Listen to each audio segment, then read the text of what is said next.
Bonjour et bienvenue. Alors aujourd'hui c'est le tirage des 3 visions du Lenormand. On va utiliser en ce qui vous concerne pour votre vision de la relation les rêves enchantés de Lenormand avec ses significateurs là. Donc on prend la femme à la rose pour vous signifier, on prend l'homme à la rose pour signifier votre autre. Que vous soyez un homme ou une femme, ce sont que des significateurs. Et c'est plus simple pour moi et je suis obligée dans ce tirage-là d'utiliser, et d'une manière générale avec tous les Lenormands, d'utiliser ces significateurs-là. Pour la vision de votre autre, on va utiliser la biche rouge pour vous représenter et le gentleman avec le croissant de lune. Donc tous les deux vous avez un croissant de lune, mais on va dire chemise violette et costume noir pour signifier votre autre, que vous soyez, même si vous n'êtes pas des biches et des cerfs. Et enfin, on va faire une troisième vision. C'est une vision qui sera moins subjective. Ça va être une vision d'un point de vue extérieur sur la relation. On va utiliser l'écharpe rouge pour symboliser votre autre et le manteau rouge pour vous symboliser vous. Potentiellement, et donc c'est le Merry Christmas de Célia Mélesville et de Claire Duval. Potentiellement, avec la troisième vision, on aura peut-être quelque chose de calqué sur votre vision, on aura peut-être quelque chose de calqué sur la vision de votre autre, une vision mixte ou une vision totalement différente qui sera intéressant de voir. Parce que si elle est totalement différente des deux autres tirages, ça voudra dire que tous les deux, alors j'allais dire vous vous faites des films, mais peut-être que vous avez beaucoup d'illusions chacun sur ce qui peut se passer. Alors ça sera bien si par exemple ce tirage est très positif, et que vos deux points de vue sont très négatifs, ça sera intéressant de voir peut-être pourquoi est-ce que vous avez chacun ces visions négatives. Allez, on commence tout de suite. Alors, votre vision à vous. Alors, je vous le dis, j'avais commencé à... j'avais commencé à faire le tirage et j'ai été appelée. Et ce qui était tombé, donc je ne sais pas si ça reviendra là ou si ce sont d'autres énergies, mais il y avait notion de quelqu'un qui contrôlait la communication et c'était la clé avec la cage et les oiseaux. Et c'était intéressant parce que le tirage les cartes étaient très intéressantes. On voyait que votre autre en fait contrôlait totalement la communication, la périodicité, la manière dont on parle, ce qu'on accepte, ce qu'on n'accepte pas, qu'on nous dise, etc. Il y avait quelque chose de très contrôlant chez votre autre. Je ne sais pas si ça ressortira, mais on va voir tout ça. Alors, qu'est-ce qu'on peut me dire sur votre vision de cette relation? Ok.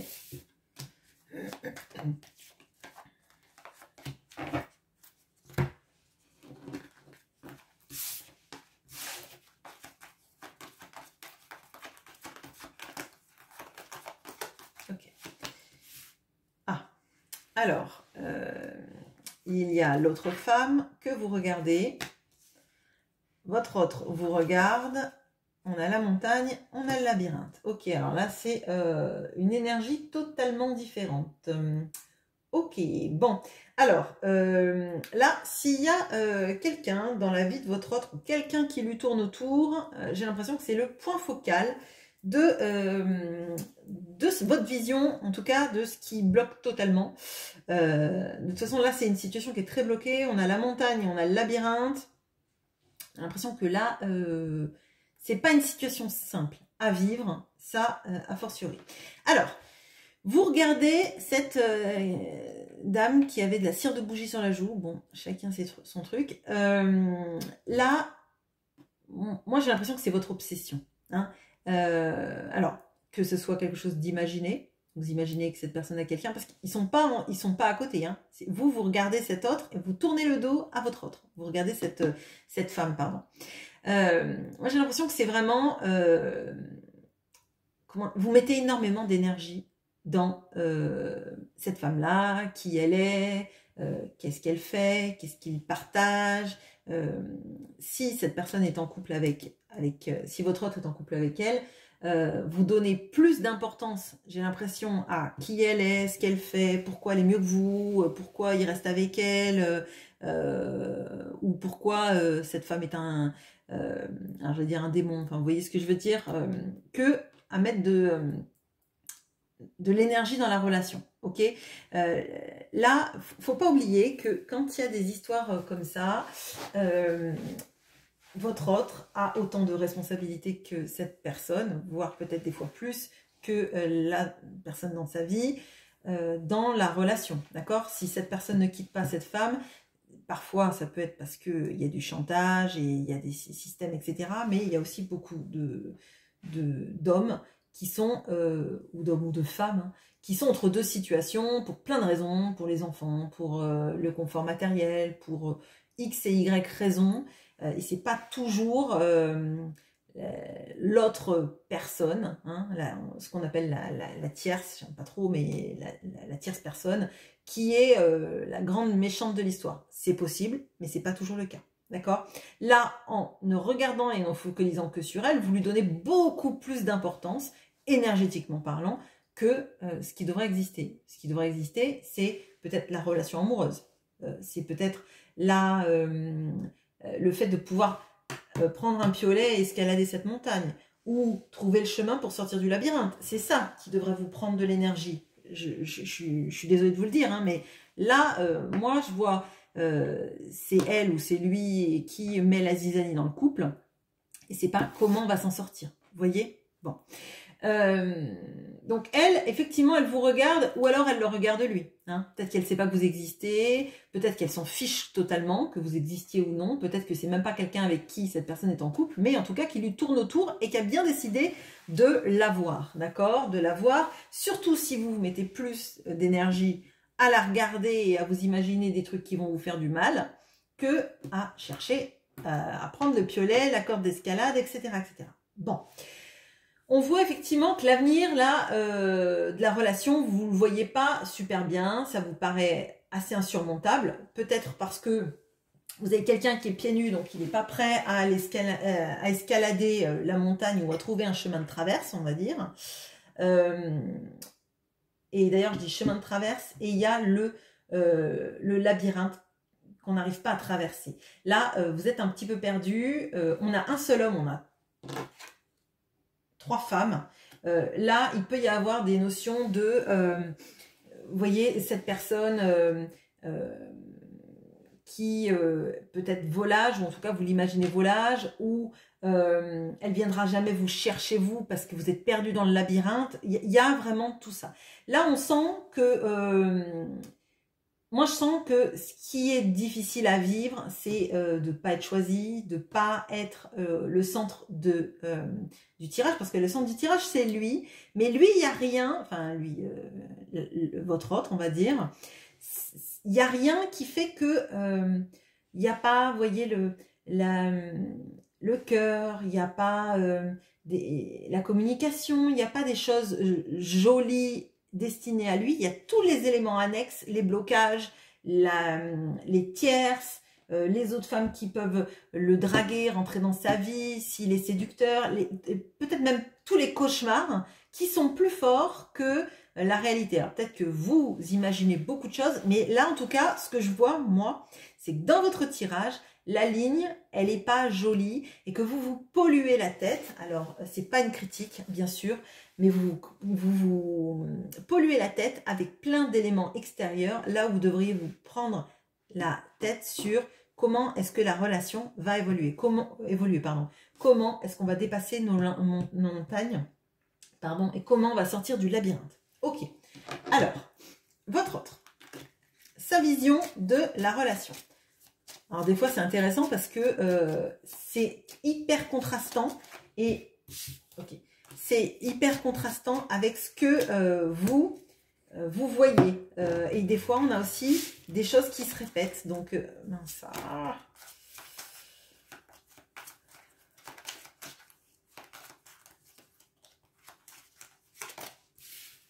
Ok, on a le bateau, on a votre autre qui est ici. On a la montagne qui revient, ouais.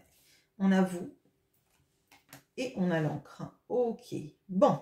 Alors déjà, on a 2 fois la montagne, donc effectivement, tous les deux, vous sentez que la situation, elle est difficile. Seulement, on a quelqu'un là qui ne voit pas de tierce. Ça ne veut pas dire qu'elle n'existe pas, ça veut dire qu'elle prend bien moins de place dans sa vie que dans la vôtre. Hein. En tout cas, dans son cœur, c'est certain. Ce qu'on ressent, c'est que effectivement, il y a la montagne. Là, dans votre tirage, la montagne est après lui, dans une sorte de futur, d'accord? Là, dans le futur, il y a une ancre, il y a un ancrage, et l'ancrage, il est lié à vous. On ancre la relation ensemble, on se stabilise, d'accord? Une volonté de stabilisation. Là, effectivement, on a quelqu'un qui a pu s'éloigner, de vous physiquement, qui vit loin, on va dire, ou quelqu'un qui s'est éloigné dans la manière de vous parler, de fonctionner dans le couple, etc., etc. D'accord? Et c'est quelqu'un qui maintenant ne sait pas comment revenir. Hein. Moi, je le sens plutôt comme ça parce qu'il y a des obstacles qui se sont créés. Alors là, ça peut nous signifier, par exemple, des personnes qui ont eu la chance d'être en couple à un moment donné, et lui a préféré prendre un autre chemin, une autre destination, peut-être effectivement à bouger ou à changer de pays, de ville, etc., etc. Et maintenant, c'est compliqué de revenir à la maison parce que on est parti en bateau et on doit escalader une montagne. Alors, à moins que le bateau se mette à voler ou que ça devienne un zeppelin, ça va être compliqué. Et pourtant, cette personne, ce qu'elle veut, c'est une stabilisation de votre relation parce que l'ancrage, le point d'ancrage, la stabilité, elle est à côté de vous et elle est dans le futur. Donc cette personne, et puis en plus, l'ancre, elle appartient au bateau, vous voyez. On est parti, c'est un peu comme Les murs de poussière de Francis Cabrel, l'alchimiste de Paulo Coelho. C'est vraiment ça, c'est l'ancre, elle appartient au bateau. On est parti alors que le bonheur était là où on l'avait, on s'en rend compte, mais maintenant c'est compliqué parce qu'il y a des circonstances de vie qui font que c'est beaucoup plus difficile quand on est parti en bateau d'escalader une montagne, c'est beaucoup plus difficile de revenir maintenant qu'il y a des circonstances. Alors, si vous êtes connu, par exemple, il y a, je sais pas, 10, 20, 30, 40 ans, etc., etc., vos vies ont évolué. Vous avez créé des choses dans votre ville, des familles peut-être, des circonstances de vie qui font que maintenant c'est beaucoup plus difficile qu'à l'époque où ça aurait été, oui, ça aurait été moins compliqué, on aurait dû gérer moins de monde, je dirais, on aurait dû affronter moins de situations, mais elles étaient visiblement difficiles à surmonter, il y avait l'envie d'ailleurs, l'envie de nouvelles expériences aussi, potentiellement. Hein. Mais cette personne, elle sait que son bateau, s'il est arrimé à un port, ce sera le vôtre. D'accord? Ce ne sera pas le port d'Amsterdam, mais voilà. Alors, qu'est-ce qu'on peut me dire d'un troisième point de vue? Est-ce qu'on va retrouver cette montagne? Est-ce qu'on va voir quelque chose de totalement différent?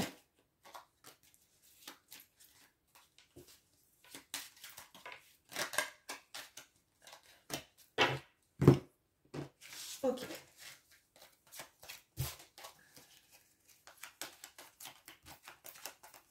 Alors, des fois, j'ai des petits bugs avec le petit Lenormand parce qu'il utilise pas forcément les significateurs du Rider-Waite normal, donc c'est un peu parfois compliqué. Ok.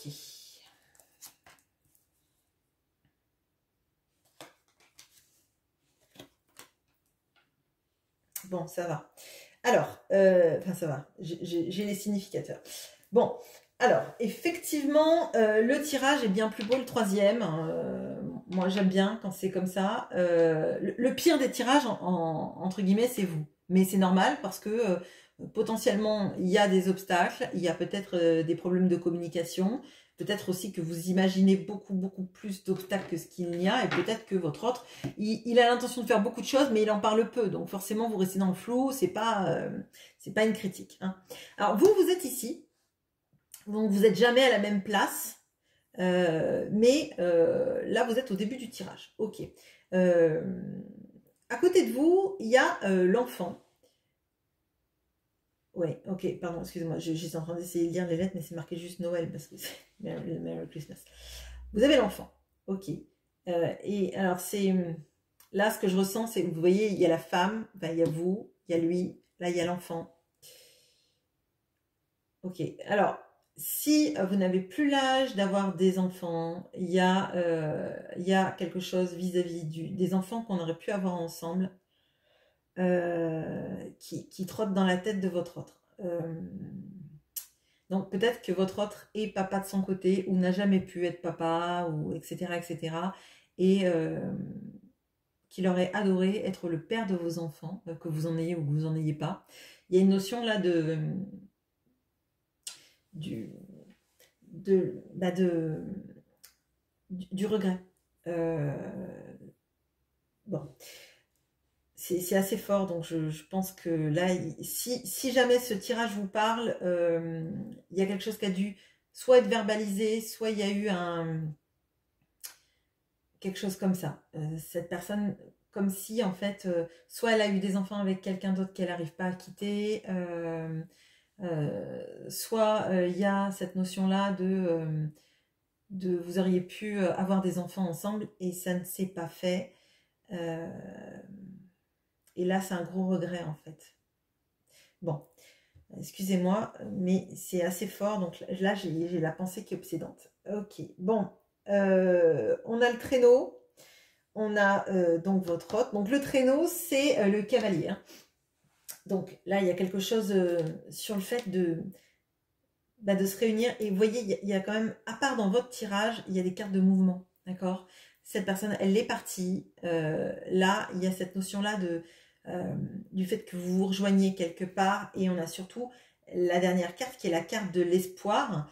On a la carte de l'encre au-dessus. Vous êtes perdu dans le labyrinthe. Mais peut-être que si vous voyez qu'il y a de l'espoir, vous chercheriez coûte que coûte la sortie du labyrinthe, quitte à escalader les haies.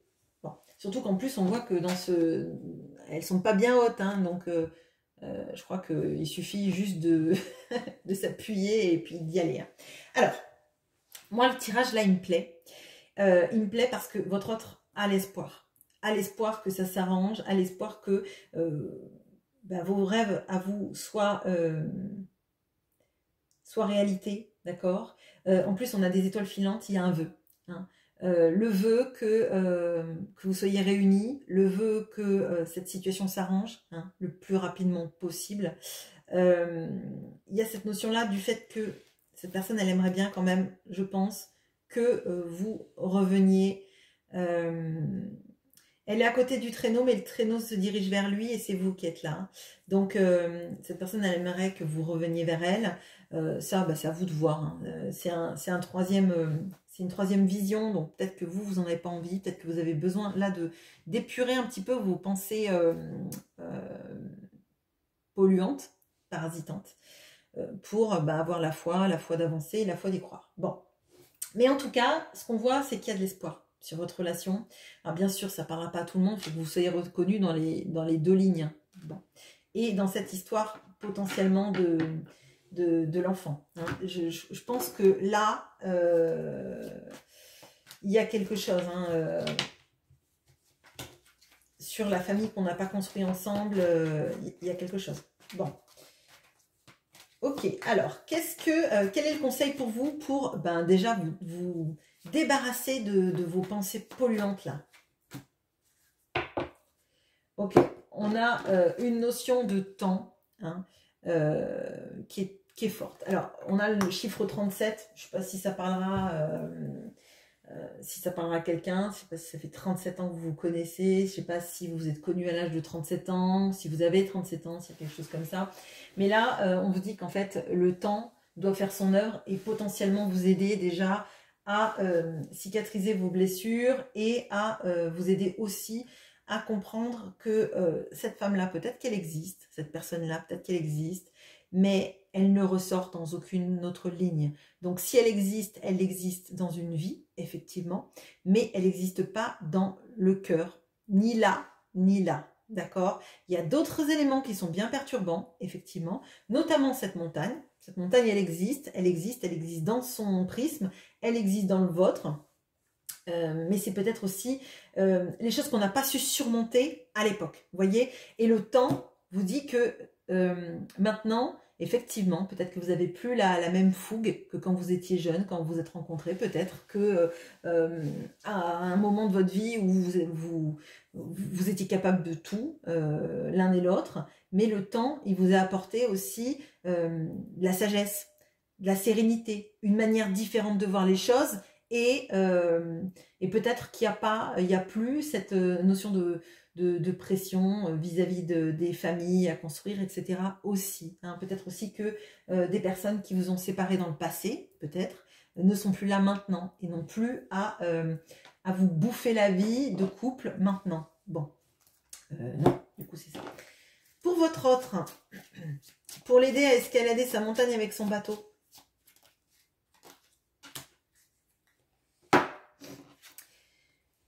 Alors, la montagne, c'est amusant parce que la montagne, elle a une lune, d'accord? Donc forcément, la montagne, en plus, c'est pas une pleine lune, on voit pas trop son chemin quand c'est la nuit. Par contre, avec le soleil, quand on a une vraie vision de ce qu'on veut et qu'on se donne les moyens, on escalade plus facilement. Elle n'est pas aussi haute, cette montagne-là, que la vôtre. Et là, on dirait que c'est même pas de la mousse, on dirait que ce sont des vagues, d'accord? Donc cette personne, elle peut revenir avec son bateau, maintenant qu'elle sait bien faire le tour du monde avec. Elle peut bien aller et accoster ici 2 jours et voir que cette montagne, elle n'est pas insurmontable et qu'il faut qu'elle aille vous rechercher pour peut-être venir avec vous, aller chercher l'ancre, faire machine arrière, accrocher l'ancre au bateau et vous mettre ensemble. Mais il y a une notion là, en fait, de regarder les choses sous le bon angle, avec le bon éclairage et avec la foi que le meilleur, c'est avec vous qu'on le construit. Ok. Et enfin, la vision, la troisième vision, comment est-ce que on arrive à mener le traîneau jusqu'à l'étoile du berger. Alors, on a le livre, qui est un livre de contes. Je crois que, en fait, il y a une notion là d'espoir. Hein. Il y a une notion d'espoir sur votre relation et il y a une notion aussi que tout est écrit. Et vous voyez, il y a une notion de temps. Tout est écrit, mais ça prend du temps d'écrire un conte, ça prend du temps de le raconter. Mais les contes, on en a encore, on en a qui datent du 16e, du 17e siècle, qu'on continue encore à raconter à nos enfants.